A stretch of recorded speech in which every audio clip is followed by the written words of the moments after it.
Est-ce que dans une procédure judiciaire, un médiateur a une place avant, après, ou comment ça se passe par rapport à une procédure judiciaire? Alors là, c'est une vieille discussion, parce qu'en fait, moi, j'ai été pour la médiation obligatoire.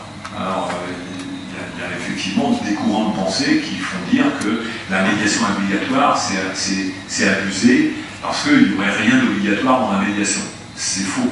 Vous voyez, moi, j'ai toujours considéré que la médiation, c'était un espace d'apprentissage. J'apprends. C'est une démarche pédagogique. Donc, alors regardez que qui est contre ici l'instruction obligatoire? Ouais, merci. J'ai échappé belle. Non, il aurait suffi que tout le monde lève la main, tu vois, rien que pour me taquiner un peu, puis c'était fait. Donc l'idée, c'est quand même que la démarche de médiation permet aux gens d'apprendre à se sortir d'une situation conflictuelle. Regardez que l'éducation, l'instruction obligatoire permet aux gens d'être plus libres sur la planète. C'est ça l'intérêt de l'instruction. Plus tu apprends et plus tu réfléchis, parce qu'il y a des gens qui apprennent mais ne réfléchissent pas. Il suffit de regarder. Bon, je laisse tomber du côté du gouvernement. Mais c'est vrai qu'il faut apprendre et réfléchir.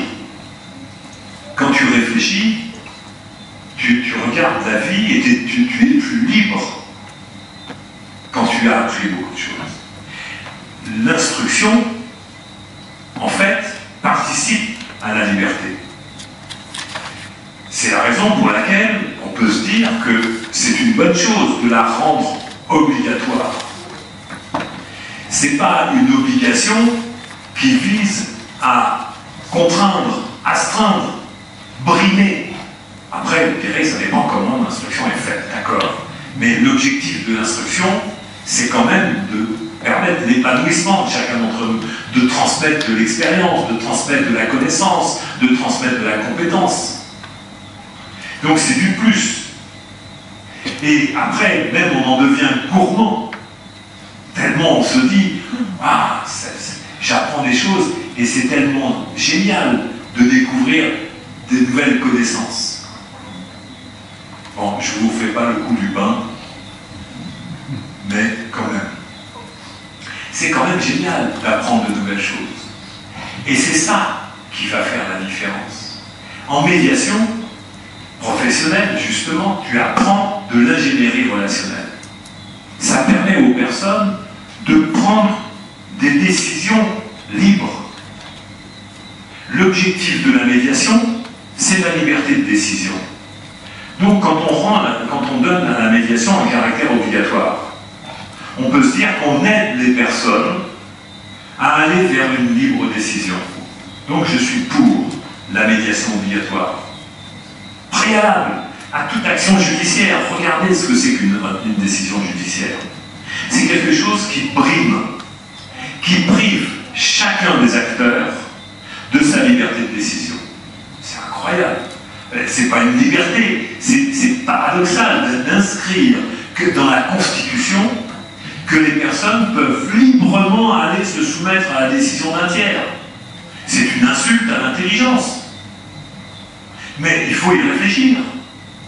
Si vous y réfléchissez, parce que, vous voyez, il y a des choses qu'on apprend comme ça, on n'y réfléchit pas. Mais dès qu'on commence à réfléchir un peu, on se dit, attends, là, il y a quelque chose qui ne va pas. Je ne peux pas accepter l'idée qu'on va me dire libre, alors que je vais aller écouter quelqu'un qui va me dire quelque chose qui ne me plaît pas du tout d'ailleurs. Désormais, vous allez garder les enfants comme ça. Donc voilà la décision que vous allez prendre pour pouvoir travailler ensemble. Ah bon, c'est comme ça. Bah non, généralement ça ne marche pas. Et vous savez qu'il y a plus de 70% des décisions judiciaires qui ne sont pas appliquées. Et c'est la raison pour laquelle il y a des recherches qui sont faites pour trouver une autre manière de résoudre les problématiques et les litiges. Je ne dis pas que le système judiciaire n'est pas un moyen intermédiaire dans la société, mais c'est un moyen qui n'est pas efficace. C'est comme la peine de mort. Hein. Vous voyez bien que ce n'était pas pertinent, parce que c'est pas ça qui a arrêté les crimes. Donc il y a plein de choses comme ça qui sont complètement inopérantes. Donc il faut réfléchir autrement. réfléchir pour pouvoir se dire il y a d'autres pratiques. Et donc la médiation obligatoire, oui, à tout moment de la procédure judiciaire, pour que les gens sortent de cette démarche qui est de se soumettre. Alors, c'est quand même une violence, hein, et c'est aussi une violence que de considérer quelqu'un qui doit aller obligatoirement se soumettre à une décision d'un tiers. Arrêtons ce type de violence. Et offrons aux personnes la possibilité d'aller vers une médiation qui va leur permettre de choisir elles-mêmes, ensemble, le projet relationnel qu'elles vont vouloir tracer. Mais c'est vrai, il va falloir des professionnels de l'aide à la décision, des professionnels de l'accompagnement des projets relationnels. C'est vrai que ça va faire la différence.